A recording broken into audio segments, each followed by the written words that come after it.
করছে দর্শক, যেমনটি দেখতে পাচ্ছেন একজন কোরআন পড়েছিল এবং উনাকে কোরআন পড়ানোর কারণে কিন্তু প্রকাশ্যে কিন্তু মানুষ মারধর করছে দর্শক, যেমনটি দেখতে পাচ্ছেন। কোরআন পড়েছেন কেন কারণটা বলেন।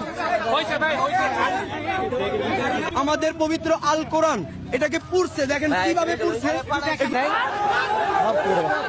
দর্শক দেখতে পাচ্ছেন এখানে একজন কোরআন পড়েছিল টিএসসি চত্বরে, তাকে পুলিশ কিন্তু হেফাজতে নিয়ে যাচ্ছে আর তাকে কিন্তু সাধারণ জনতা কিন্তু মারধর করছে দর্শক, যেমনটি দেখতে পাচ্ছেন।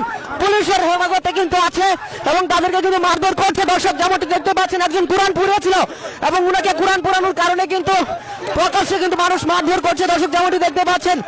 এবং সাভার থানার পুলিশ কিন্তু তাদেরকে নিয়ে যাচ্ছে দর্শক, সেই কিন্তু প্রকাশ্যে কোরআন পড়েছে, ভাই আসতে প্রকাশ্যে কিন্তু কোরআন পড়েছিল এবং সেই কারণে পুলিশ, সাভার থানার পুলিশ তাকে হেফাজতে নিয়েছে এবং সাধারণ যে মুসলমান রয়েছেন বা এখানে উৎসুক জনতা রয়েছে তারা কিন্তু তাকে মারধর করেছে দর্শক।